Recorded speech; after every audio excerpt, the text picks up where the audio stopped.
Thank you, Sarah. Good evening, everybody. It's such a pleasure and honor to be here with all of you today. Thank you for joining us and taking the time from your evenings to be with us today. And of course, special thanks to Jusur, Sarah, the whole working team, Sally, who contacted us. Amazing work, really, honestly. And it's our pleasure and it's our honor to be joining you today. And it's really a gift for us to be here. Of course, I'd like to thank also my lovely co-host, Ala, who's not only a multicultural counselor, but a talented and very dedicated and passionate therapist, and who happens also to, I'm lucky to have her as my sister. And this is an exclusive event because it's our first time together, me and her, and solely in an event, and it's just for you guys and just for Jusur. So we're very excited to be here with you today. And as Sarah mentioned, we really want this to be an interactive discussion. We don't have a PowerPoint or anything formal. This is a dialogue really that's going to happen between me and Ala, and Ala and me, and also you, all of you out there. So please jump in with any questions that you feel comfortable asking, sharing your experiences, your thoughts, anything that you want to know more about as we're talking. Please don't wait until the end of the session to do it, because we want to have an open discussion. Ala, would you like to say something about yourself or the event before we start? Yes, thank you, Azhar, for that beautiful introduction. Thank you to Jusur and Ms. Sada. I just want to say as well that I'm very happy to be here today. I'm very happy to talk about a very important topic, which is nurturing ourselves. I think something that's happened since COVID is we started talking more about mental health. I think for the first time, we're actually saying it's okay to talk about this, because I think we've all struggled the past few months. And I think we've done quite a few of these type of sessions, and we've gotten very good feedback. And a lot of people are saying, you know, I've struggled too. And I think in some ways the community has come together. I think in some ways we're all connecting more. And I think these forums are very, like as Hadi said, it's an open forum for us to discuss different ways we can nurture ourselves, but also some of the things we've been going through collectively. And Azhar, thank you for that introduction. I am a mental health counselor, and I do work with families and adults as well, and adolescents, since we are talking about millennials as well today. So thank you again for that beautiful introduction, and thank you all for joining us, especially on your evening. And I really do appreciate it. So thank you again. So I'll give the mic back to you. Thanks, Ala, for the beautiful also introduction. And really you raised important issues that we are really learning more and more about, the importance of mental health and the importance of resiliency and how to bounce back when we're dealing with adverse and difficult experiences. And I differ from Ala a little bit. We're both therapists, but as Sarah mentioned, I'm a child and family therapist. So we'll combine today for you our areas of expertise, and also would love to hear from you, because this is a learning experience for us as well from your experiences. Now the pandemic over the past couple of months, of course, touched all of our lives in one way or another. And I think we all have stories to share about how it affected us emotionally, behaviorally, in terms of families and relationships. And, you know, I'd like to start by asking Ala to talk about how, you know, one of the common questions, Ala, that we get is, what are your typical, you know, reactions, emotional reactions that people have been experiencing over the past few months? From your experience, from your observations, what have you noticed? Yeah, thanks, Azhar. I think that's a really good question that I think we both have probably you've heard that from parents, and I've heard that from adults and adolescents and families. I think not just talking about COVID, I think, you know, just when we turn on the news and everything we've been hearing, you know, the past couple of weeks, I think a lot of us are going through so many different feelings. I think sadness, frustration, isolation, loneliness, anxiety. I think there's a lot of questions about what is the new normal? What does that mean? How are we supposed to kind of live in the new normal? So many questions about, you know, how do we deal with this? And I think there's so many feelings that, you know, maybe we've felt before, but not to this extent. I think I go back to fear of the unknown, uncertainty. I think, you know, 2020, we say, is the year, the year. Yes. I think I remember I always kind of talk to a lot of people about, you know, on New Year's, we were so excited. And then from day one, we started hearing, I think it started with the wildfires in Australia. I think if everyone remembers that. And the first thing that kind of even struck me as, okay, what's going on? And I think, you know, when we get these emotions, especially when they're global, I mean, I think it's not a personal struggle, it's a collective struggle. I think it's very different. I think it kind of touches us in a different way. And that's where kind of the feeling of sadness, global sadness, I think of what's going on in the world, hearing stories, hearing people struggling. I think even if we haven't experienced it ourselves, if we're lucky enough that we haven't had family members that have had COVID or have gone through these struggles, I still, even for me, I can share that when I read these stories, it's painful for us to see people hurt or experiencing loss. And I think one of the feelings that I commonly hear is loss. So what we call kind of a collective grief or loss. I think a lot of us look back at our life, you know, we go back to 2019 and we say, okay, you know, how our lives have changed. Simple things like, you know, I was talking the other day about shaking people's hand or hugging. So the simple act of touch, even between families. So if you think about it, I've had a lot of families tell me, I haven't held my children because I'm afraid. I go to work every day. I've had, you know, for example, family members who say, I haven't hugged my parents. I see them every week. Yeah, we social distance because I go to work and I'm afraid. And the human touch, that touch is very important for us. So when we don't have that, we experience a sense of isolation. It feels that we need it. I mean, children need it, but adults need it. Adolescents need that kind of, even just, you know, a high five or a fist pump or simple things that connect us. And losing these things, they affect us in different ways. So emotionally, even physically, we might feel kind of more heavy. We might experience more psychosomatic symptoms. So, you know, maybe we're not getting sick, but we're feeling more tired. So I've heard this a lot. People are feeling more fatigued. So when I've asked people, you know, what's going on, they'll say, I just feel more tired. I'm sleeping more. During COVID, there was even, you know, changes in eating, for example. So the simple things, exercising less, you know, so for a while we weren't able to leave our homes. And so a lot of things changed in our lives. So I think, you know, it's important to kind of understand what is the new normal? How do we cope with it? How do we cope with that sense of loss? Even, again, the simple touch, I always think, like, for example, with my clients, I was used to shaking their hand, and now I kind of have to put my hand up. I'm wearing a mask, which covers my smile, which is very important. So even when I go out to the supermarket, I'm used to kind of seeing people smile. I try to smile underneath, but you don't see that anymore. You're kind of looking at people's eyes, and I see that, you know, there is this sense of sadness or loss that all of us are experiencing, again, ranging from small children to adults. And I think, you know, something, Azhar, I'll kind of take it back to you, something we underestimate sometimes is the impact of this on children, and even babies. So children, when we say children, we don't just mean adolescents.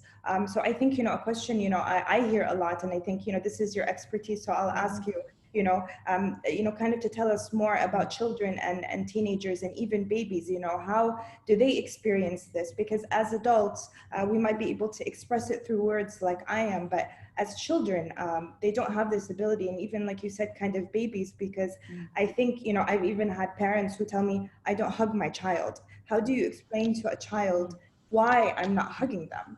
If I'm coming home from work, you have frontliners, for example, who definitely cannot be around their children. As you have people who work in different areas where they're exposed every day. So, you know, how do we talk to our children about this? And how could, what does the child go through? What does he feel? What does he or she feel? So, so maybe, Azhar, I'll give you a chance to kind of talk about that. Thanks, Ella. And I think, thank you, because you raised a lot of important issues, which I really appreciate. Mainly is that you underlined the collective. We are, you know, a lot of people feel alone and isolated in their responses right now. And the important point that you raised is that if you or somebody you know thinks that they're alone and this is just you know, me experiencing this is actually, whatever, you know, everything that you mentioned is actually normal.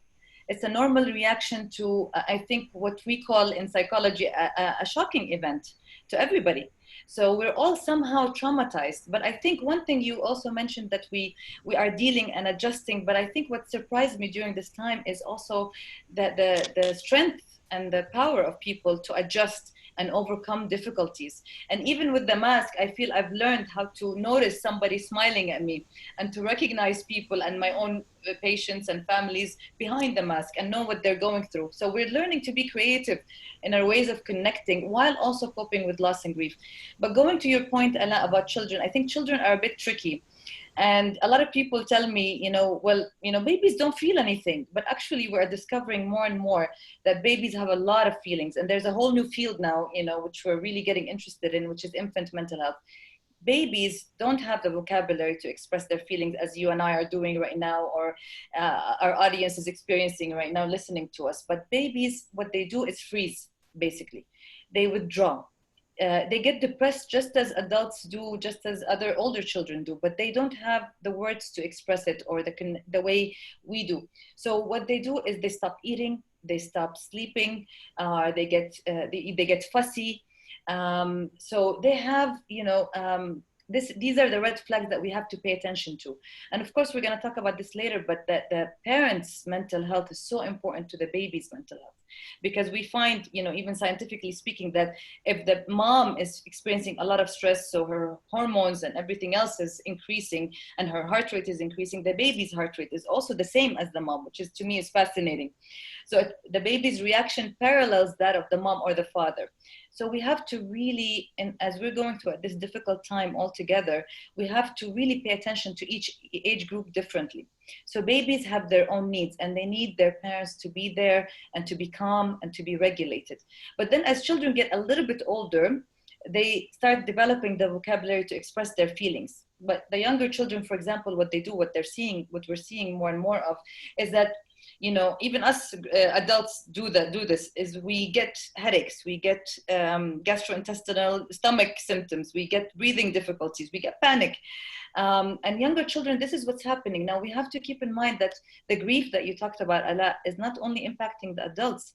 What's happened to children over the past couple of months is that they lost, and even the college age kids you talked about, students, sorry, I said kids, to me, compared to me, the kids lost their sense of normalcy, their connection with others, their schools, their friends, their classes, their extended family members. Like you said, hugging their grandma and grandpa, seeing them every weekend, for example, seeing their friends and just really their routine. So they lost all of that and they had to deal with new things like distant learning, for example. And I know a lot of kids who used to complain about school are telling me, we want to go back to school now, we miss it. So what they do is the younger kids start developing these physical symptoms. A lot of them we're seeing, and they start acting out, maybe tantruming, maybe acting baby-like. The older kids, the adolescents, and start, they have more sophisticated ways of looking at life. They understand what's going on, but they might get more impulsive. They might get more angry, more aggressive. Now, I don't want to take too long on this, but the main take-home message today is that, whenever children are acting out, I tell parents, there is a reason. Okay, they're trying to tell us something. So a lot of the kids that I've seen act out over the past couple of months, they're trying to tell us they're frustrated, they're scared, they're terrified, they don't know what's going on. They develop these, they're scared of the pandemic, or they're scared they're not going to see their families or friends again. So we really have to pay attention to these flags and give these kids an opportunity to talk about their emotions, their feelings, to ask questions in a transparent way. And a good marker always to know when your child needs help is that, so there's extreme change, drastic changes that are happening. Suddenly they're impulsive, suddenly they're not really, they're not good academically, or they're not socializing like they used to. So these are really good markers that, okay, so we need to pay attention. Something is going on with this child. We need to talk to them first and see what's happening. Ala, just to, in line with what you're saying, somebody's asking, what are the triggers we should watch out for as parents? Okay, triggers in general, you mean? Yeah, like main triggers when it comes to if our children are going through instability, I'm assuming instability, etc. So it's just, what are the triggers we should watch out for? Okay, so I would love for that person who asked the question, thank you, it's a very good question, to say more about what they would love to know. But I take it that you're asking about what are the main symptoms or signs, maybe, Ala, is that, what I heard, is that what are we looking for? So as I was saying, we're looking for, changes in behavior, sudden changes. So your child was social, now they're withdrawn. Your child was, academically doing well, but now you see a decline and they don't want to be even in the classes anymore, even in distant learning. They used to follow, some of the rules. They're being more oppositional, or they don't want to follow anymore. They're tantruming. They're more needy or clingy. You see them maybe repeating certain behaviors that are inappropriate for their age. So there are a lot of signs, and the triggers can be many. I mean, one of the main triggers recently, of course, as I was saying, is the changes that these kids have been going through. So I hope I answered your question, but I wanna make sure that we also not focus on just the emotional piece, but also the other pieces, Ala, that over the past couple of months, our behaviors were impacted, our values were impacted. So there's a different kind of element also to this. It's not only our emotional responses, even to kids, it's about a bigger picture. Can you tell us more about that from your experience? Yeah, Azhar, I think that's a really good question. I'm going to definitely talk about that, but I just want to kind of touch on something you were talking about that's so important is families and parents and children. I think something that I notice when working with families is that children, and I think you mentioned this, reflect their parents' emotions. So when the parents are quite anxious, the child picks up on this. Even if you try to hide it from them, I would say that children are very highly emotionally intelligent. So children, even at a young age, can pick up on a mother's anxiety, even when or sadness, actually. So a child, even though he can't verbally or she can't verbally express this, will pick up on your anxiety as a parent. Yes. Or your fear. So what happens is a child or maybe a mother, I'm just speaking generally, of course, will say, well, I don't show my child, I don't cry in front of my child. We don't fight in front of our children. Yet the child knows. I would say they're more emotionally intelligent than we are as adults. Mm-hmm. They pick up on it because they're very connected to people. I think for us, we go inward. I think kids are very selfless. They think of others. They're still innocent. The world has not touched them yet. So I think it's very important. Yeah, and I think that's a beautiful part of being a child, is that you're so connected. I think children, I'll say something, children always ask me a question, and I think it's such a beautiful question. When they sit down, they say, okay, I'm talking to you, and I'm sure, Azhar, you got this, but who do you talk to? You listen to problems. And no adult, like very rarely do I get adults that ask us. So they pick up on the fact that I'm taking in emotions, even though I'm not showing them anything. So that means on some level, they're thinking at such a high level of emotional intelligence to be able to ask this question. I'm always surprised whenever I get this question, and they just look at me with such depth. So that means that any behavior we have around the child will pick it up. So when we talk about children, one of the triggers is your own reaction. So for example, watching the news, obviously, the child is there. Even if you're not showing anything, they know that you're feeling tense. They can even feel you. And again, they get more psychosomatic symptoms. So they might get a tummy ache. They might, you might notice behavioral changes. And a lot of times in school, and Azhar, I think, I'll throw it back to you before I answer the other question. Sure. What happens is in school, it's being noticed as behavioral issues rather than emotional. Yes, absolutely. That the parents get a call saying, well, your child is misbehaving, the child will be punished. So when the child is punished for basically feeling, and that's when we face an issue, even in counseling, because the child is being punished for feeling something. So the child might tantrum, the child might, complain of a tummy ache. And then when they go to the doctor says, well, there's nothing. The child is just, complaining.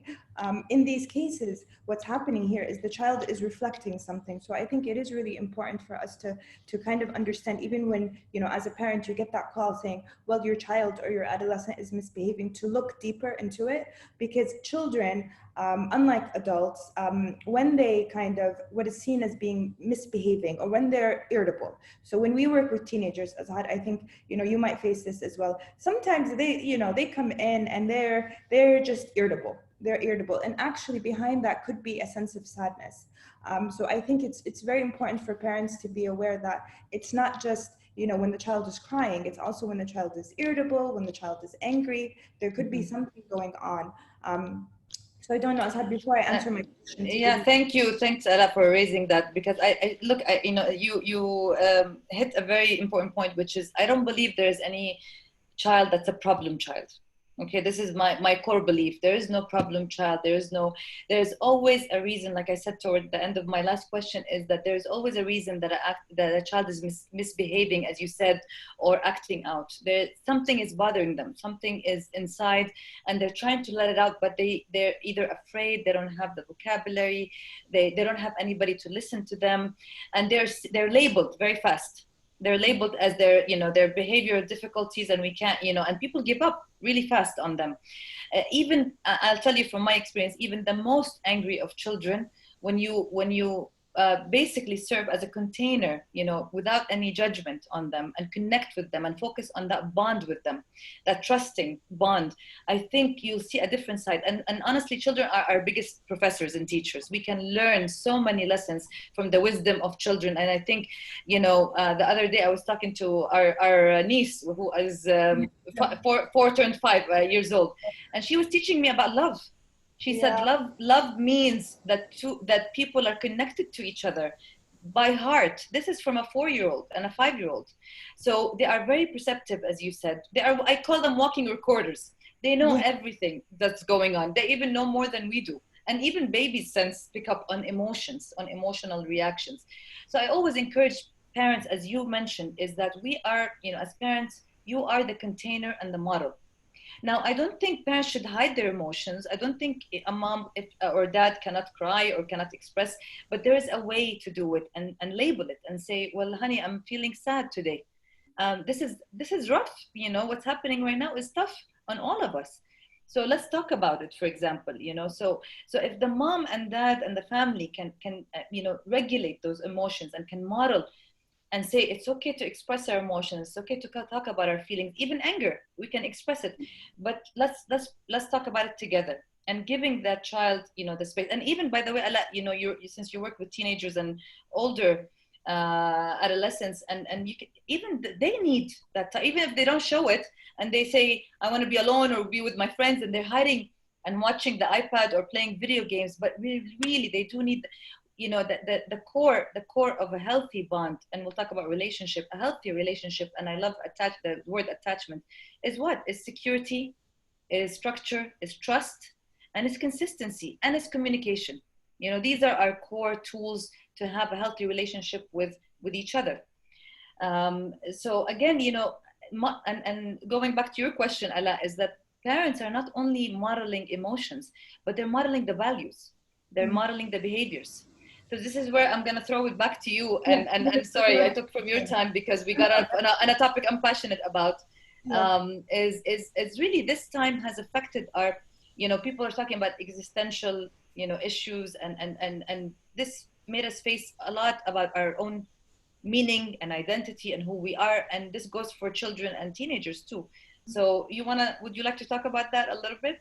Yeah, no, thank you. I think that is a very important topic, is the questions that are coming up. I mean, again, we're not just talking about COVID, we're talking about this year in general. I think me and you, Azhar, also have, we've all had these questions of kind of, what does our life mean? What's going on in the world? How do you make sense of it? And like you said, kind of these existential questions. And I think people are reflecting more than ever over what their life means. Sometimes you think of life, one thing I do say is this year passed by so quickly. And I've never had a year in without saying how old I am. I've never had a year in my life that has passed by so quickly. And I think, kind of we ask these questions like, what have I done in my life? What have I achieved? Yes. What's really meaningful to me? This year has passed by so quickly. And I think in those few months, I think that question came up so many times. Just in general, in communities that I've spoken to, kind of, what does my life actually mean? I've spent my whole life focusing maybe on work or focusing on something else, yet, what is really important? And this is where family comes in, so kind of, for some people, it's actually been something positive, because it's made them spend more time with their family, realizing that how important the family is. And like you said, these are topics that we think children don't really understand, but they do. Like you said, kind of, our niece was talking about love, and we always shy away from these topics with kids. And kids actually have the most deep questions about the world and life, and what happens, and why do people suffer? So this is a question that I've heard kids ask. Why do people feel bad? Like, why do people suffer? I've had kids ask, like, why are there people that have no food, can't get food? And how And we do work with the chronic illness, you and I, so we know that they ask these questions about even why do we get sick? yeah, Yeah. it's like, what does it mean? You know, well, what is life? And all these questions, I think, because you know, our lives before was so quick. Everybody was focused on something, and I think we paused. I think as fast as this year went, I think everyone kind of went inward, and took a pause and said, what does this all mean? Who do I want to be? What type of person do I want to be? And you've seen so many communities come together with all the events that have happened. You've seen, you know, a lot of tragedy, but you've seen people come together because of that question, because of that existential of what does my life mean? Maybe it's making more of a difference in someone's life. Maybe it's connecting more with my community or my family. You know, I've had a lot of families say, you know, we've never spent this much time together. Yes, maybe because of the COVID restrictions, but also, you know, we laughed. We watched TV together, and we just sat, we did nothing. We just, you know, it wasn't running. It wasn't always the fast-paced life that I think we're used to. So I think in some ways, a lot of our values and behaviors have changed. So I want to say there are some positive things that have happened. And as we kind of go back to families, I think it's important for families to talk about this, and to not shy away from asking these questions even to each other. Because like you said, I think even children and adolescents have these questions, yet they express it differently. So an adolescent might act out. So when they have a question like, who am I?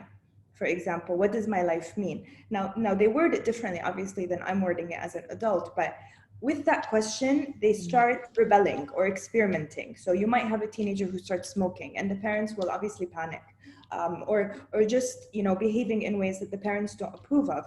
In some ways, that behavior, you know, other than, you know, maybe it's their age, maybe it's hormonal, but also sometimes they have these questions, and the way they deal with it is different than us because we're a lot more careful in our lives. We do risk assessment. Teenagers don't do risk assessment. I always use the example. It's like someone tells me, behind that closed door, you don't know what's there. Will you open it?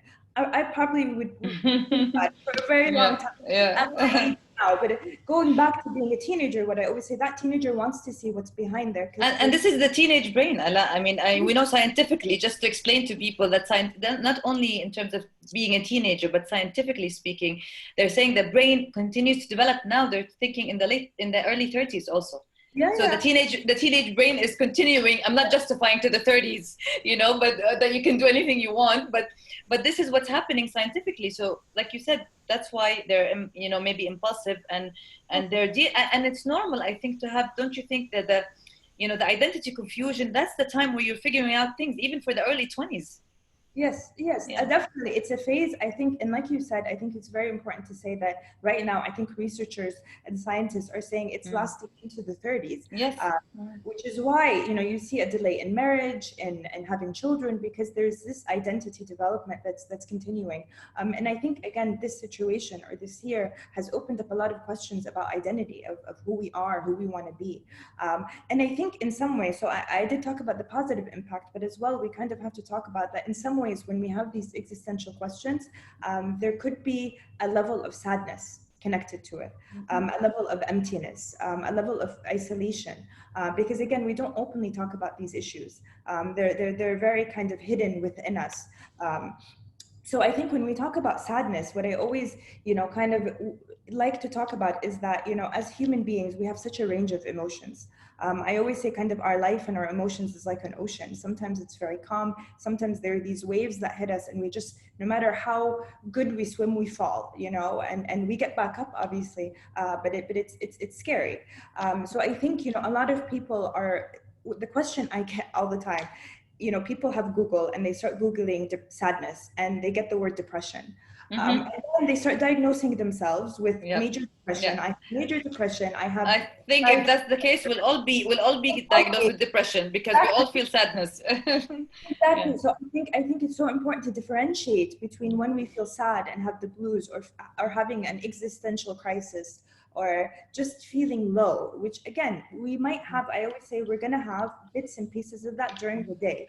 So even when you're having a good day, you might have, I always say, like a splash. It just comes by and it hits you for a moment. And again, it goes very deep into your mind of life and questions of past and future and so many different aspects of who you are. But I think the important topic that we have to talk about today is how do we differentiate between feeling sad, like normal human emotions that I think, you know, we have to feel those range of emotions, sadness, we might feel lonely, we might sometimes have fear or anxiety, to, you know, major depression that, you know, where the person would need to seek, for example, psychologist or psychiatrist, and we'll talk about that more later. I think it is important, and Azhar, I'm going to let you talk about that for a bit. You know, how do we differentiate between clinical depression, you know, as a diagnosis, for example, or just that term, and not the Google term, but the actual term, and just feeling sad or just feeling. So I'm going to give you kind of the mic.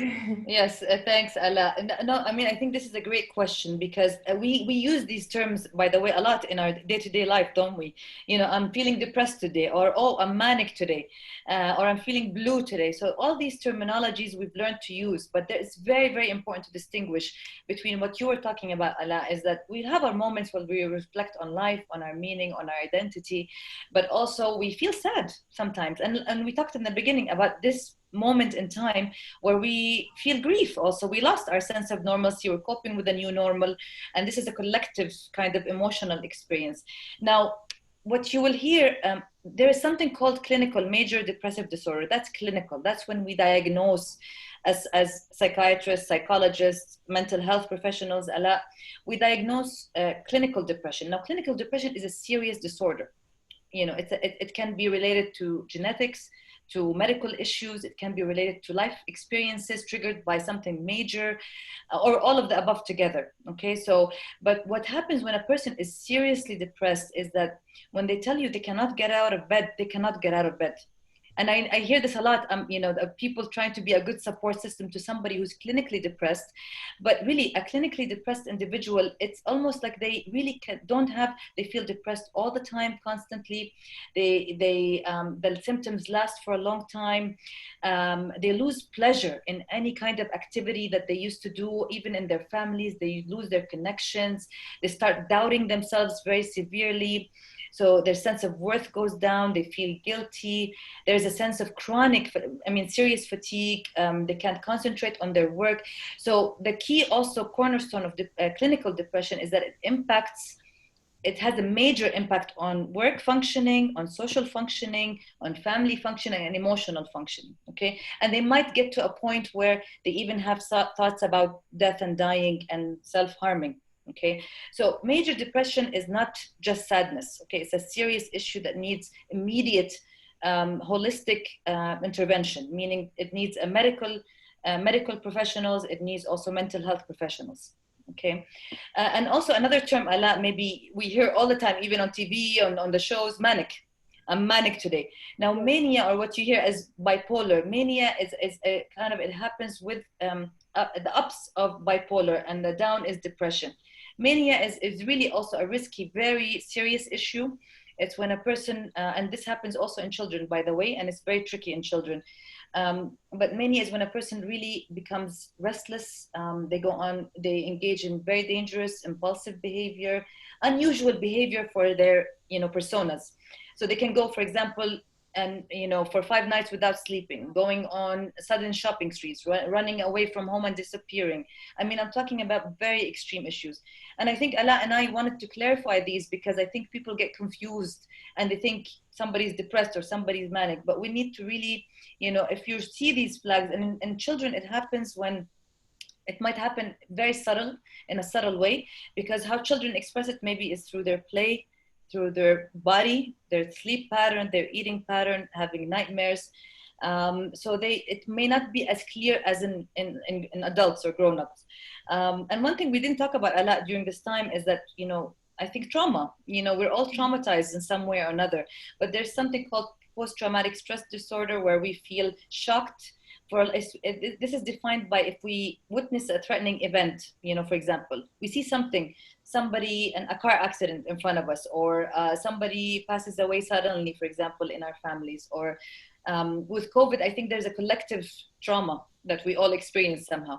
So this is what, when this happens, we get very hyper vigilant, meaning we're, startled easily. We have flashbacks, we have nightmares, we get scared, we have panic, like symptoms, depressed. So we just wanted to clarify these, because it's very important to know that mental health symptoms do exist, okay, and they are out there, and it's important to get the right kind of professional help when it's happening to somebody or I think in the period of the pandemic, what we've seen is that people who had these symptoms may have worsened over time with the pressures and the challenges of the current situation. So it's very important to really be in tune with any family members or friends that or children even that have displayed these symptoms before the pandemic and now. But I think, one thing, I'm talking about all these symptoms, but one thing we know is that, again, these don't only impact us emotionally, but they impact our relationships. If we're talking about depression or anxiety or anything, or any of the above, or even existential issues, they impact our relationships. So can you talk about, healthy and unhealthy relationships and the way we're connecting to each other right now?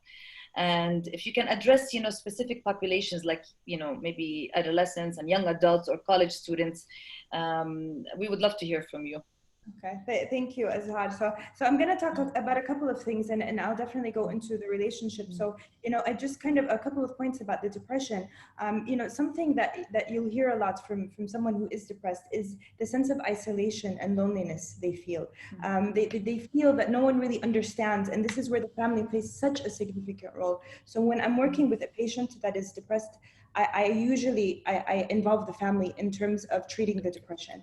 The family needs to be involved, even if it's an adult child, I'll say a child, but whether we're talking about children, adolescents, or adults, the family needs to be involved. So usually what we'll have, you might see an adolescent and have a parent drop off the adolescent and say, okay, well, the issue is there. But if we don't do the family counseling, a lot of times the depression has, a higher relapse rate. As well with depression, there's a sense of hopelessness. So what happens is the family initially is empathic, because the patient or the person coming in is sad. What happens after is there's anger from the family towards the person that is depressed, because the person often rejects a lot of help, even as a therapist. I mean, I think we see that with a lot of depressed patients is they will reject any type of help.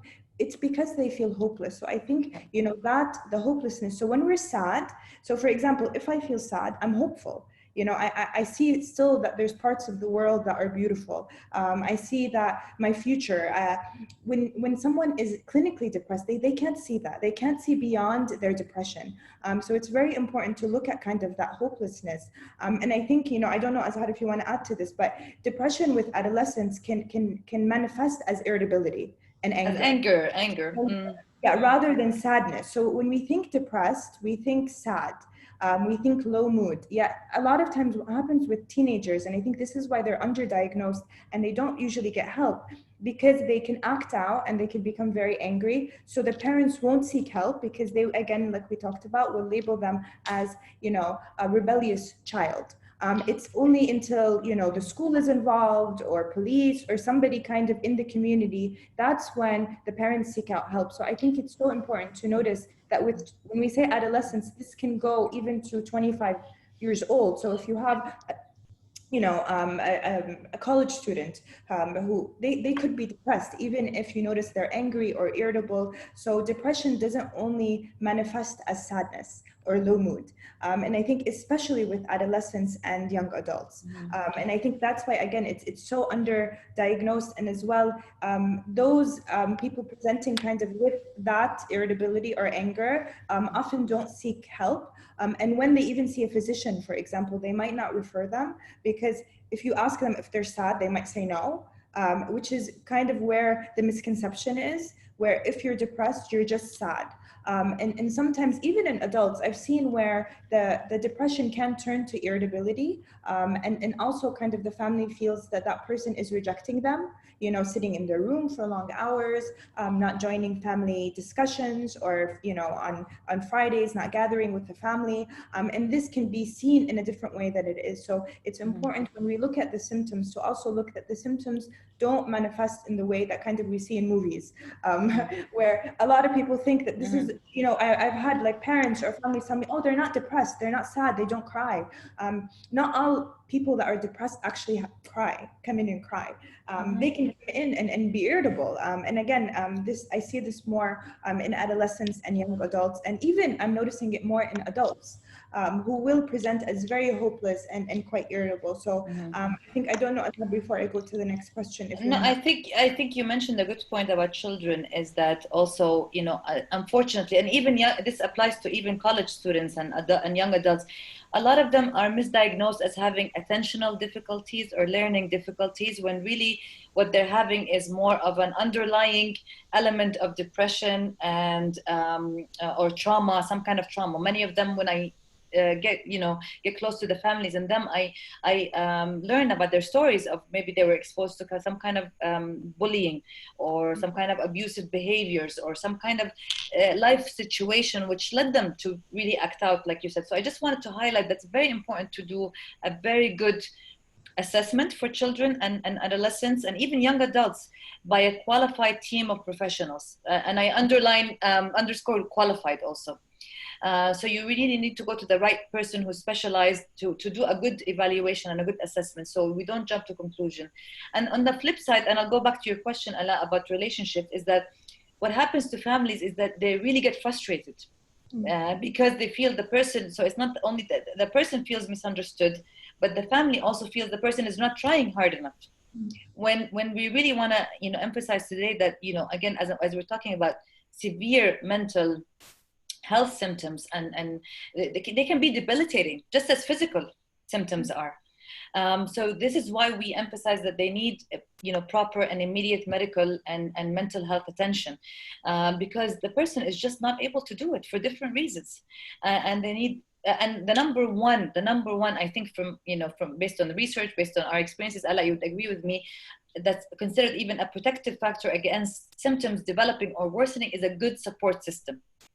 So that's why, you know, I asked you, Ala, about what's the definition, what is healthy relationships, and how we can, you know, preserve and develop and nurture those healthy relationships, especially during difficult times as we're seeing right now, where we all of us can become frustrated and angry and upset and even confused and conflicted. Yeah, I think that's a good question, especially during this time, where I think, you know, first I'll talk about kind of the practical things that have changed in our lives. So, you know, if we think about like teenagers and young adults, the distance learning, I think that's been a big change in their lives. And like you said, maybe kids before didn't want to go to school, and now they're kind of begging to go back. But obviously for safety reasons, that can't happen immediately. So in a way, I mean, like I kind of talked about before, our relationships, the physical proximity that we have, there's a lot of people who are practicing also distance work. So even that kind of working from an office, communicating with others. So I think in a lot of ways, our relationships have changed of what we view closeness as. Is closeness physical closeness? Is closeness, you know, seeing someone every day? How do we kind of stay close to others even though we're far from them? And like we kind of talked about before, we're wearing masks, and how to see beyond that. So when we smile, how to kind of look inside. I'm noticing I'm looking more into people's eyes. And people are giving, well, I like to give eye contact. I think that's part of our work. But, you know, literally kind of people are looking at you just to see how you're feeling. And I think in some ways, our relationships have changed in some ways, because we're looking at deeper ways to connect to others. And again, we're looking at what does our relationships really mean? What do I value in a friendship, in a marriage, in family? What is really important to us, because we're thinking of loss, because again, we're not talking about COVID. We've seen so much loss this year. And I think a question, again, going back existentially, what if I lose someone I love? I think something that scared me, I mean, I'll kind of disclose this about COVID, wasn't getting sick. It was worried I would get sick and get someone I love sick. And that fear, because again, we're as people, we like to connect and we think of others. So I think, we were questioning our relationship, and you think that moment that you think you could lose someone, you want to be closer to them, even if it's a phone call, even if it's like this kind of, our Zoom chats that we can have. I think more and more, I've had friends from I have known them since kindergarten connect more with me during this period, because you think about all those people in your lives that you've maybe disconnected from, because life kind of disconnects us from each other. We get busy, we have stress, there's so much that goes on in our mind. But I think in this period, in a positive way, I think that it's helped us connect differently, and again, see beyond, if I'm close to someone, does it mean just seeing them every day, or does it mean something deeper? Does it mean caring in a different way, showing love in a different way? I think in some ways we are experiencing loss, like I kind of talked about, the loss of touch, of hug, of shaking someone's hand, of we're used to kind of saying hello in different ways, even physical proximity. Now when someone gets close to you, immediately kind of move to a different direction. I mean, especially if it's a stranger. So even when you're talking to someone, you notice kind of the distance between you and them. So I think in some ways we have lost some things. We've learned as well. And I think it's about understanding this loss and understanding what it really means, and how we can kind of go into how we can nurture our relationships more, thinking about those people in our lives that mean something to us, and what type of relationship we want to have with them. So when we think of what we've lost, rather than seeing that as something negative, we kind of have to look at it in a different way. So if I think of loss, I think, okay, what kind of the relationships I have, what value do I want them to have in my life? So it can help me change, be closer to people. So it's about turning the loss into something powerful, because when we go through loss, I mean, what happens is we can get stuck in the loss and in the sadness, and it becomes very painful. So instead of it kind of harming us or hurting us, we can turn it into something very beautiful. And we go back to the existential question: is what does my life mean? What type of relationships do I want to have? And in some ways that brings us closer, and it can make us even better people, I think. And that's when we transform loss. So even when working with grief, when we lose someone, the grief will always be there, the pain of the loss, but it transforms in some ways. And that relationship, and I'm talking loss like through death or through something else like trauma, what happens is that person develops a relationship even after the person is not physically there. So when we're working in psychology or in therapy and counseling with someone who experienced grief, it's not, they never forget that person, and we would never want them to. I mean, that would be too painful. It's about developing a different or a transformed relationship with that person that is even deeper than a relationship when two people are physically together. And I think that's how we transform loss and really nurture relationships, whether they're a physical loss of someone, or an emotional loss, or a loss of being able to see someone every day, or a loss of what's going on in the world. I think we're experiencing loss. So I think, but it's not only, I think, sorry to interrupt you, but it's not, maybe in addition to loss, like you're saying, it's also dealing with uncertainty. And I think you're really segueing into something really very beautiful, which is, what are the lessons that we learned about our relationships and our families, in this period, is how to transform what we cannot control, and how to accept what's going on, but also take it as an opportunity. And you mentioned, we've heard really, as therapists, inspirational stories from family members, right? And I had parents tell me, wow, I didn't know this about my child, or I didn't know that I had this in me. Sharing meals for the first time, because of the fast pace of life, this lockdown gave them a chance to, for the first time, to share meals and enjoy it. And how beautiful that is, that's the gift of sharing just a meal and learning. And I heard families learned, how to cook together, or how to do a new activity together. So there came from this an inspiration, I think, for all of us, even like you said, for all of us personally. I learned that it's not also about the quantity of relationships that we have. It's really about having positive and healthy and stable relationships in your life. Right? Because sometimes in the midst of life's chaos, we surround ourselves by different kind of distractions. But this allowed us to take a step back, didn't it? To really step back and look at our own families, and to enjoy the present moment that we have, because we really are learning that we cannot control what's happened, or we cannot control the future. But we really, what we have, this is what we call mindfulness, you know, in our field, is that we have, what we have control over is the moment that we are, you and I are sharing right now with our lovely audience and the beautiful Jasur community. So that's what's important. So, you know, this takes me, and I'm mindful of time. I don't know, Sarah, if we are running out of time. We didn't hear from the audience, so we would love to hear questions. No, it's fine. It's fine. Yeah. We have time. We can trickle on for another 5-10 minutes. That's perfectly fine. We do have a few questions from the audience. It was just a little bit hard to slide them in, so I said I'll just leave them to the end. We do have some engagement, so I'll let you continue, and then I'll just ask let us know when you're end. ready. Let us know when you're ready. Okay, whatever. We're I'm flexible. ready. If you'd like me to start asking the questions, I can. I just wanted to ask maybe Ala and say something really quickly about, just really quickly, in 1 minute or less, about how to nurture these relationships. And Ala, because Ala is so fantastic and talking about how to nurture our emotions. So I want the audience to hear from her too. But in terms of nurturing relationships, I think we covered that, Ala and I, today, in terms of just, you know, how to spend quality time together, how to communicate clearly and in a transparent way. Give yourself space to choose your support system. If you're an adult, if you're a parent, if you have children, make that time to talk to your partner and share what's going on, share your experience, and make sure you listen. We call it listening reflectively, so that when you're listening, you're really taking the information in. And if we ask you to repeat it, you're able to repeat it because you're engaging in that information. Children always tell me, like Ala, you said, you know, well, I tried to tell my mom, but she was busy. So I always tell parents, if your child comes to you and tells you, Mom, Dad, I really need to talk, tell them, okay, let's set a time. If you're busy, tell them what you have to say is very important, but I really want to listen to you and I can't right now. So make sure you, this moment of, you know, even if you have 5 minutes a day to just chat with your child or chat with your partner, do it, because those 5 minutes for me are precious, more than even spending the whole day together, but you're actually running around and busy. So that quality time matters, and knowing how to say, you know, set boundaries for yourself, how to say no to things that impact you negatively, I think is very, very important. We shy away from saying no all the time. We are givers. But one lesson, you know, I think, Ala, you'll agree with me, is that, you know, in order to give to others, I think we have to give to ourselves. So it's about self-care, self-love. Ala, you know, I said you're fantastic at talking about nurturing our emotions. Can you say, just in a few minutes before we move to the questions by the audience, how do we nurture, how should we practice nurturing our emotions and recognizing our emotions? So I know we're running out of time. I'm so sorry. And thank you for everyone for staying with us. I know it's a bit late. So I mean, I think that this is such an important topic, is how to nurture ourselves. Because I think with nurturing others, sometimes it comes easy.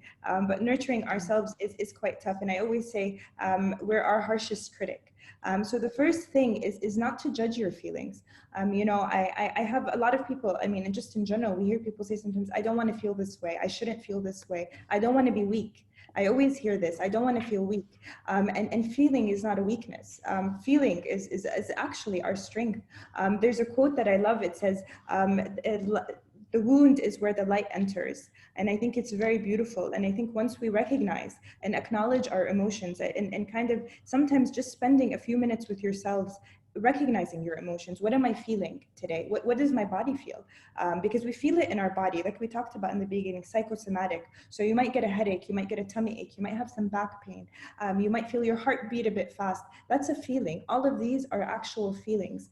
So the first step is take some time, ask yourself that question, what am I feeling? And then accept it, you know, acknowledge it, nurture it. You know, I always say it's like hugging a feeling, hugging it, making it feel safe, knowing that it's okay to feel that way. And once you know it's okay, you know, obviously we'll talk a little bit more, you know, briefly towards the end about, you know, when to get counseling, but also spending that time during the day, just giving yourself that time to feel, because a lot of times our life is so busy, it's so rushed.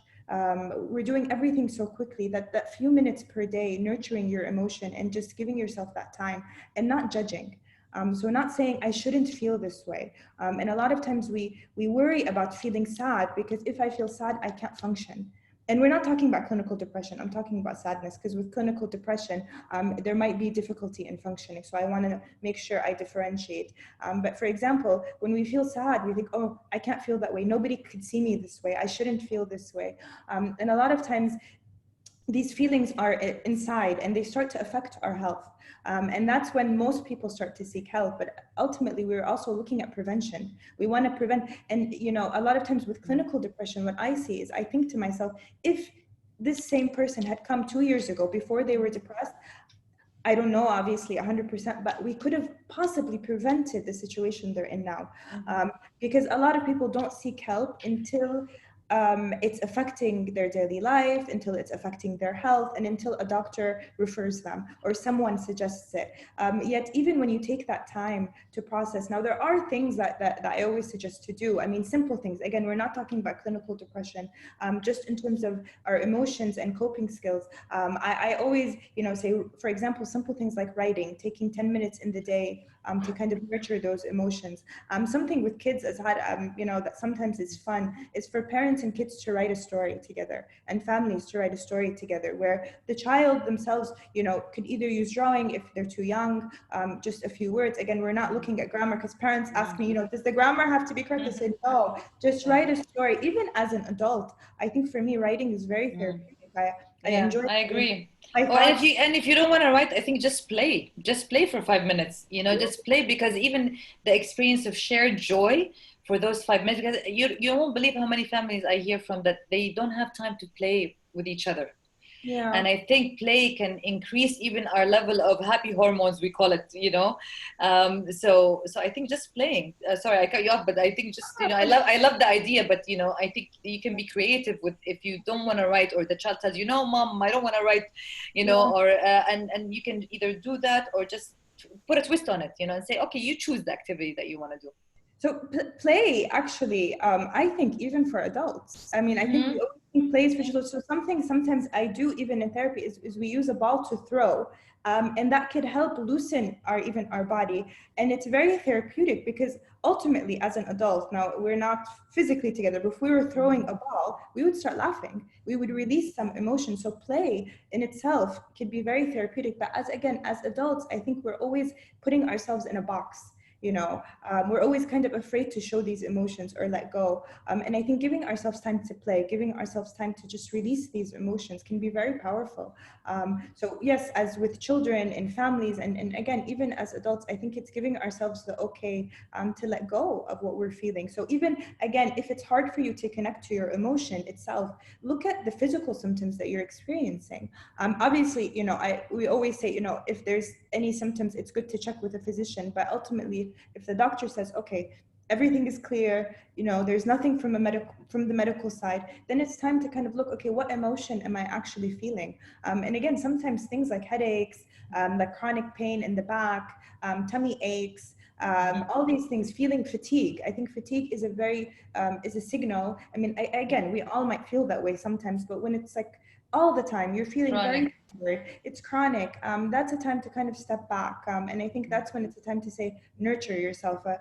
We use the example sometimes when you're on a plane and they say, put the mask on yourself first and then your child, because if you can't breathe, that child is going to have a very difficult time breathing. Absolutely. So I always say, take a step back, even if you're a parent, even if you're a wife or a husband. I understand there's all these responsibilities, but it's very important to practice self-care. Simple things, even like exercise, eating well, sleeping. Sometimes we kind of not ignore these things. We know they're important, but we'll say, okay, you know, it's fine. I can do a day without, you know, getting enough sleep. You know, I can do a week without getting enough sleep, but it affects us. So it's important to start with the basics and then go a bit deeper. And just spending, maybe Allah, you'll agree with me, just spending time alone, I think, because we're afraid of spending time alone, I think, sometimes. Yeah. But it's so, once you learn how to spend time alone and you start enjoying yourself, I think, going off from what you're saying about nurturing, these steps that Allah is talking about, you know, that you're talking about nurturing your emotions, can help to nurture our relationships as well, right? Yeah. And I think it goes to our next question, because I know we're kind of running out of time. something Azhar, me and you, I think 100% agree on. So, we definitely agree on this. Is when and who should go to speak to a psychologist or a counselor. And there are variations. I mean, Azhar is a clinical psychologist, and I'll let you talk more about that. I'm a mental health counselor, for example. So I work with families and couples. So when is it time? And we have clinical social workers. Obviously, there are specialists for children. So I think it is important. And obviously, there's psychiatry. And I think a lot of people tend to first go to a psychiatrist. A lot of times. So I think it's important to understand kind of the difference. I also think for counseling, for example, I'll speak for myself and then I'll hand it over to you. As a mental health counselor, what we kind of learn, even when we're, through school and through my experience the past 10 years, is that everybody at some point could benefit from mental health counseling. So a mental health counselor doesn't just work with people that are depressed or anxious or it's a clinical diagnosis. We actually work with everyone, just in general on how to deal with some of these issues that are life issues. So sometimes I might have in general people that might come to see me because they're just having existential questions. It could be couples related issues. It could be families just, struggling to communicate with no significant, psychological impact. But yet, a counselor can help you deal with these emotions. So even children and adults and families can benefit from counseling because it doesn't have to be someone that has a psychiatric diagnosis or psychological diagnosis. It could be just struggling. I mean, I think right now with what the world is going through, I think all of us need some sort of support. There's also group counseling. I'm a big supporter of group counseling. I think it's a very beautiful way. Obviously, there are many, many different groups that can support you, individual counseling as well, family counseling. And I think, again, the point I want to make is that counseling doesn't have to be when you're feeling depressed, as in clinical depression or having mania or having any of these symptoms. It could just be, life is kind of sometimes a struggle. And another quote that I read yesterday, it says, we all struggle, but we don't have to suffer. And to differentiate between those two worlds. So we all struggle. I think that I always say there's no one in this world that doesn't struggle. I think as long as we're breathing, we do struggle. And as you said, even babies sometimes struggle. Of course. But do we have to suffer? And that's the question. And if you seek help earlier, there is evidence that shows it does prevent sometimes, again, I can't say all the time, but I'm a strong believer in prevention. I believe in intervention, obviously, but I also believe that you should seek help, even if it's just to explore what's going on internally. So I might sometimes have a session where I'm just talking about the inner world, these questions that we have, life. Some people might want to talk about what's going on the news, what's happening, how do I make sense of this? And they're functioning very well. They have, a healthy lifestyle, they're working full time, yet they're struggling with these issues, and having someone in a confidential, so obviously mental health counseling is 100% confidential, having someone there who's neutral, who's outside of kind of their world to reflect.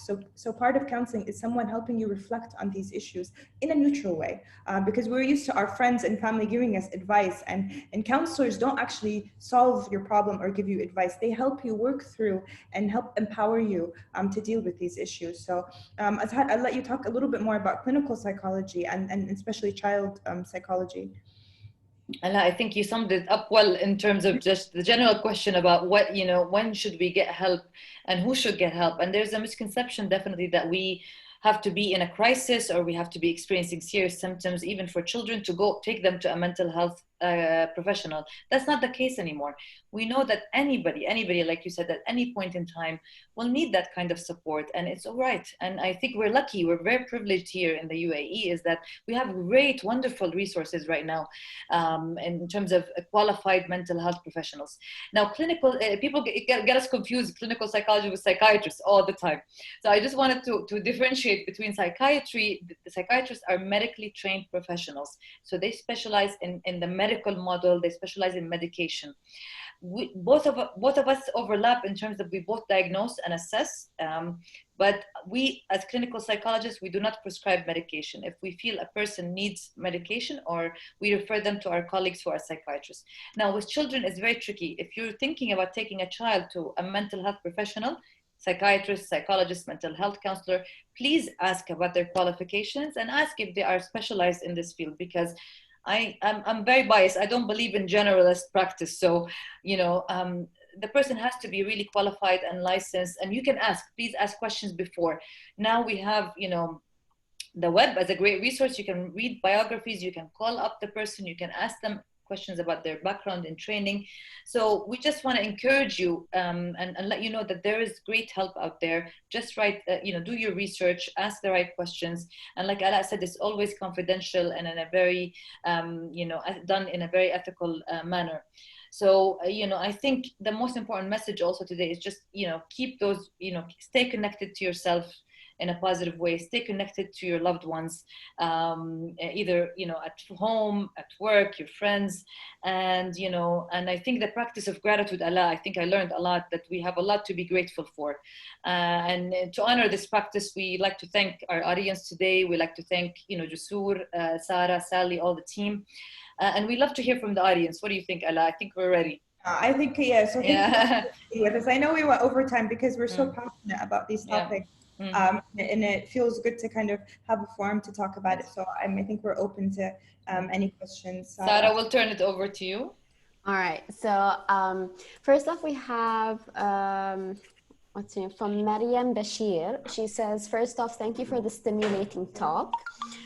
Still on the difference between being sad and clinical depression, teenagers tend to be moody, which might last for a longer time than younger children. What action should one take to differentiate between the two teenagers? So I think she's referring between being sad and clinical depression. So teenagers. Okay. Thank you, Sarah, for the question. Ala, you want to talk about teenagers for a little bit, or you want me to take it? Okay, so I think Azhar and you both can share kind of what we think about it. So again, when we talk about sadness versus irritability and mood changes, again, I think in some cases it helps to have a counselor on board so they can, because ultimately, from child to child, it differs. So I think, sometimes a clinical psychologist or a mental health counselor can definitely help you understand a bit more whether it's sadness or clinical depression. So for example, again, we talked about irritability and moodiness. Now, with clinical depression, it's not just random. It's not once a week or once a day. It's kind of long-term. So it usually lasts more than 2 weeks minimum. And as well, it's most of the day. So what you'll notice is there's also changes in behavioral patterns. So I think as Azhar talked about, it's not just a mood change, but it's a behavioral change as well that you'll notice. As well, it's lasting kind of most of the day. It's long-term. So it's not just, once a week or twice a week. And it's something that you notice kind of in the behavior and the emotion. So again, it's as we kind of talked about, it does show more as irritability and moodiness in young adults or in adolescents. But again, I think I do recommend in some cases, because again, I think me and Azhar would be difficult to speak about it generally. I think for us to really know, sometimes there has to be an assessment, a thorough assessment by a clinical practitioner that can help the parents really know what's going on. Because I think, again, a lot of people try to diagnose the child and they're often misdiagnosed by teachers or by school or by the parents themselves. Azhar, I don't know if you want to add. No, thank you, Mariam, for the question. It's a very good question, I think. And I think Ala also, you mentioned, we cannot, I think put it in a box. I think it's very hard to diagnose after because it's very tricky with teenagers, I think, and we have to be really careful. I think some patterns I see, like Ala mentioned, is that, my guideline also is that look out for not only behavioral changes, but academic changes, look out for social changes, look out for behaviors. Are the behaviors changing at home and outside, or are they changing only in one place? Are they engaging in risky behaviors, aggression, impulsivity? I think, are they harming themselves or other people? So there are some kind of red flags to tell you that you need to take them right away. But in any case, as we've said before, I think it's always helpful to consult with a professional when you're in doubt, because as a parent, you have this gut feeling that something is not right. So please, I think parents are the best experts before us even. So I always tell parents, trust your gut feeling, trust your instinct. If you think something is wrong, talk to your partner, talk to your child, and then take it to the next level and seek qualified professional help. I think that would be helpful. And I think something that happens with adolescents, just to, again, we do need, you know, a clinical assessment, but sometimes you'll notice they'll stop the kind of the things they used to like to do. So they'll stop kind of, you know, they might have enjoyed swimming or, you know, playing, you know, soccer or just kind of being with friends. And suddenly you'll notice that their social interaction has decreased. Especially I've noticed with teenagers, the social aspect definitely changes. So a child or adolescent, I would say more adolescent, that used to kind of always, you know, you see them talking to their friends on the phone or try to, you know, doing activities, playing, you know, sports. Suddenly those things stop. You'll notice them more kind of, you know, isolating themselves, not really participating in any activities. Again, as Azhar said, academic changes. So again, this is not a diagnosis. You know, I don't want to say that this is the diagnosis. This is just things that you should look out for as a parent, or, you know, even just someone, if it's someone in your family or as a practitioner, just things you should look out for. Is it a diagnosis? Definitely. We don't want to say, you know, that any child that has this is clinically depressed. I mean, because we don't want to overdiagnose either, which is another issue I think that happens sometimes, is overdiagnosis. Over-medicating also. Over-medicating. So you risk that child being medicated because the parent will take the child to a psychiatrist, and the psychiatrist will medicate based on this checklist. When I think it has to be a team effort where there could be a social worker, there could be a psychologist, mental health counselor, and a psychiatrist if needed. But we don't want to go, you know, again, just take them immediately and medicate them without a proper, you know, I mean, a thorough assessment. So thank you for that. You inspired me a lot. Just one thing I didn't mention today in our talk is screen exposure. You know, I think we're seeing a lot of difficulties that are causing, you know, I think certain symptoms to arise in children and teenagers is long playing hours in front of the video games, YouTube, whatever it is, social media. So these are triggering a lot of symptoms. So I know this is a different topic, and I know it deserves a whole day. But I just wanted the parents to watch out for that, because that might be a trigger also, because we're seeing symptoms, and there's something called gaming addiction now. So there are symptoms now related to prolonged exposure to the screen. So please put some guidelines, put some rules, give your children other activities to do, because that can also be a very important trigger. Sarah, we'll turn it. Oh, sorry. Just one thing about that. I know we're not talking about that today, but I know, but a lot of these games, a lot of them are violent as well. So child is spending, you know, 7-8 hours playing, you know, again, you know, limiting the time could be better. I mean, although they say 18 plus, but a lot of kids are playing it younger. So if you think that the child's brain is not developed fully, so the message is being sent. So there are studies, I mean, I won't speak specifically, but I think, you know, there are studies that show that, you know, the link between gaming and clinical depression, and again, an aggressive or irritable behavior, because again, you know, and even self-harm, even self-harm and suicidality.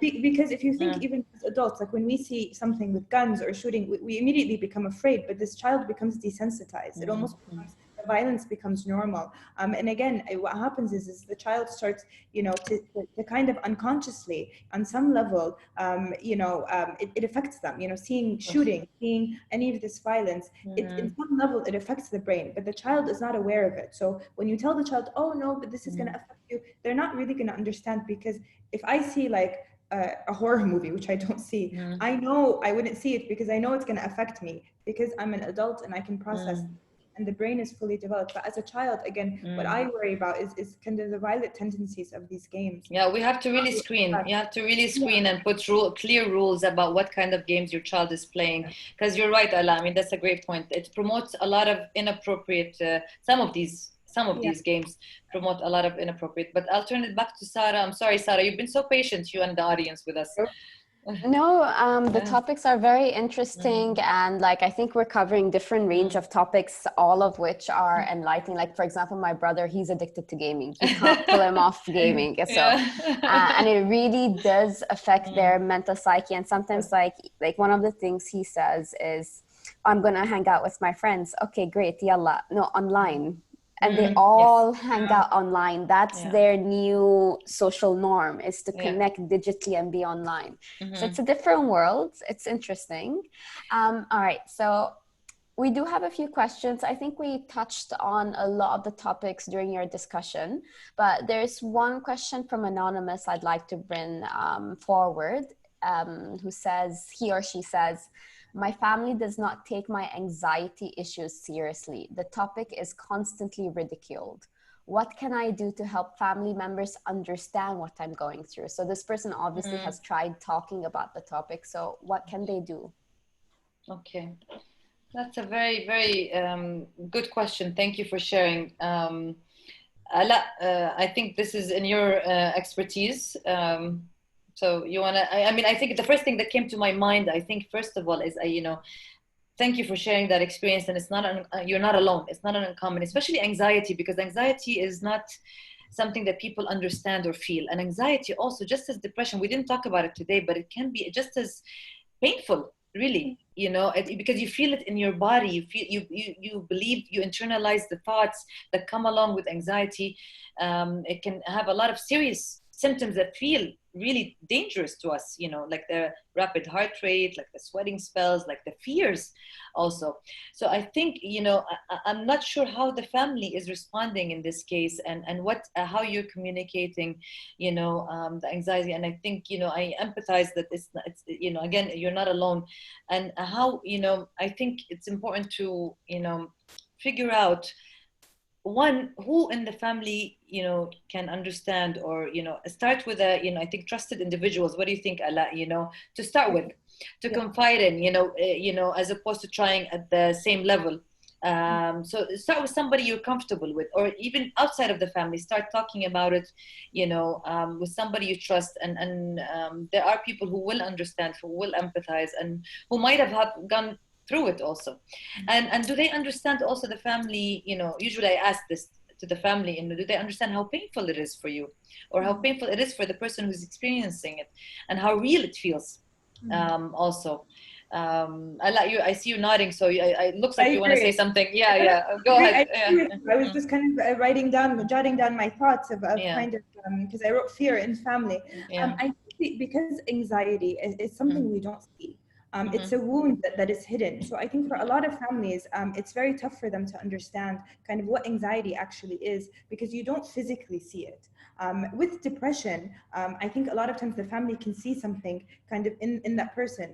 But with anxiety, the tricky part is that they don't see it. So I think the family has a hard time understanding what anxiety actually is. Now, I think, Azhar, you did mention, is finding one person kind of that you trust in the family and starting there, and then kind of working through that. But I think finding one person and kind of explaining, kind of as Azhar said, that it is very painful for you, and maybe they don't see this, and maybe kind of even the physical symptoms that you experience. I think, again, anxiety, even more than depression, is often swept under the rug. It's often kind of not seen. It's like, oh, we're all anxious, we all have stuff to worry about. We're all worried.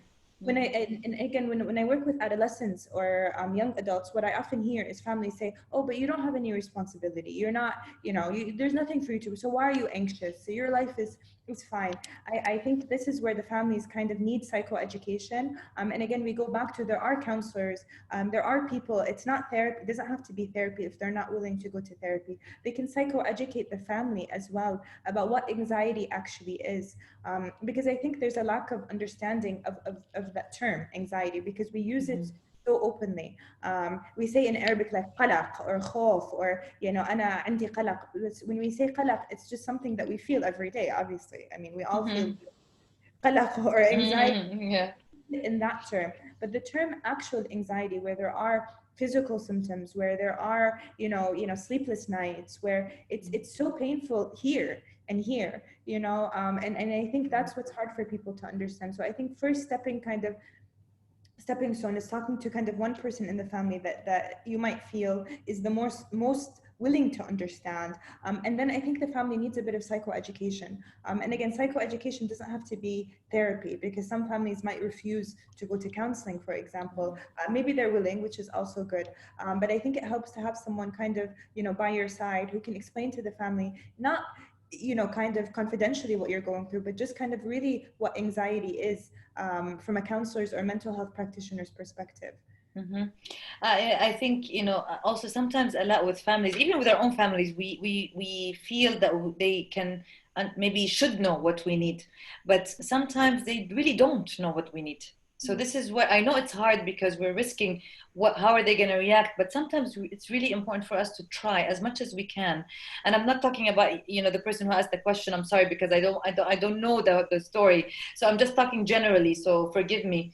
But I'm saying that sometimes it's important for us, like if I need something from Ala, you know, I will tell her, Ala, you know, I really need you to be, you know, this is what I need from you now. It's very important to really, you know, when you're trying to explain, you know, what we're going through, you know, to say, I need support, I need somebody to listen to me, or I need somebody to nurture me or take me there. So it's very important to be, you know, I think very, clear about what it is that you're needing from the person when you're talking about your anxiety. That's one. And from my experience, sometimes what I've seen, Ala, I'm not sure if this is the case again in this situation, but what I've seen families, sometimes they use, like you mentioned, the word ridiculing or comedy, or to deal with it, and they think this is their way of supporting that person or individual or child. So this is where I think, you know, we need to educate them that this is okay, thank you, maybe this is your way of trying to support me or help me, but this is not working right now, this is what I need. And sometimes, and it can go in many different ways, again depending on the relationships in the family, on the family's understanding of mental health in general. Maybe they don't have any experience with mental health, or maybe they have some, or maybe it's something that's not talked about openly as well. So it can be very different scenarios. But again, thank you for sharing your experience, and we wish you all the best, I think. And again, this is the point where, you know, we debate whether maybe it's also helpful to share this experience with a mental health professional to go more deeply into your story and into what's happening, because they will have more details and they can help you in a more specific way. I think Azhar, so I do want to thank the person asking this question, because I think it's a very good question. I think just one thing I wanted to highlight is some families, kind of the part of anxiety they don't understand is anxiety doesn't always stem from a problem. So a lot of families are solution focused. So you have a problem in school, you fix it. You have a problem, you know, with someone, we'll fix it. Rather than that, anxiety can just be there. You know, it doesn't have to be from something, for example. It can be medical also, it can be genetic, it can be anything. Anything. So I think, you know, families try to be solution focused. So if there's no visible problem, we'll say visible, I mean, it could be visible issue. A lot of times it's, again, kind of swept under the rug or ridiculed. Like, well, there's nothing going on in your life. There's nothing, not understanding that anxiety can be much deeper than that. Even if like, you know, the family kind of doesn't understand what anxiety or the emotional, and like Azhar said, kind of the psychology of it. So I think, you know, again, I want to thank you for that question. I hope we answered it as best as we could, and maybe in the future, you know, we'll talk more about anxiety. And thank you for having the courage to bring it up and share it with your family. Really, that's a courageous step. It takes a lot of guts. I wanna salute you for talking to your family about it, even if it's not the reaction you wanted, but at least you took that step. And I think that step is very empowering and very liberating. So thank you. Thank you. Sarah? Yes, we're it's 7:30. Okay. We do have a few more questions, but I think we're way over time. The conversation, the topics that we're talking about was very insightful, and I personally benefited a lot from what was being said. I understood different concepts, different ideas that were thrown out there, even though I don't have children, but the concept of anxiety, trying to figure out what's the new norm, how to move forward. So thank you for that. And thank you for your valuable time and coming onto this platform to basically shed some light on mental health, anxiety, especially during COVID-19, where everything is basically up in the air. Everyone has questions. Just for the audience, I've put both Dr. Azhar's and Ms. Ala's emails in case you would like to reach out to them. It's in the chat box. So please feel free to reach out to them if you have any specific questions or you're seeking out help. And we also have the National Mental Health Support Line. If you'd also like to call on that, it's 800-HOPE, which is 800-4673. And we hope everyone had come away from this session with a little bit more information on how to navigate anxiety, depression, and overall mental health. And once again, Dr. Azhar and Ms. Ala, thank you so much for being here. I thoroughly enjoyed the session and it was highly educational. So any last words from your end to the audience? I think one, it was our pleasure. I think speaking on my behalf and Allah's, it's a privilege, a pleasure, and I think one thing again remember, you're not alone if you are experiencing any kind of emotion or mental health difficulty. There's always a path to mental well-being. There's a lot of support out there, and we are, I think, all in it together. And there's definitely a communal, experience here. And we enjoyed, I think, this forum very much. It was one of my most enjoyable experiences, honestly. And we hope to join you again in the future. Ala? Yeah, so thank you so much. Thank you, Azhar, of course. We did have a good experience, our first try. So I enjoyed it. Our first try in kind of just the two of us. We've done it with groups before. And thank you, of course, to Jusur and to Sarah for also moderating this. I want to thank, obviously, everyone who came out here today and stayed with us for this full time. I've noticed some really, really good questions, so I'm sorry we can't answer them, but we're both readable. And I think, just by being here today, you're taking a step. I think having these discussions, and that shows kind of your level of awareness, the self-awareness that you have by joining a discussion like this, and asking very, beautiful questions. And there were some nice comments as well. So thank you so much. I really do appreciate it. I hope one day we can do this in person again. And to see everyone's beautiful faces. I think this is new for us as well, kind of doing this online, but I mean, it gives access to everyone, which is good. And again, I hope we see everyone again. If we ever do this again, Inshallah. I would love to see everyone. Thank you so much. Thank you. Thank you. We wish you all a good night. Thank you. Lovely team.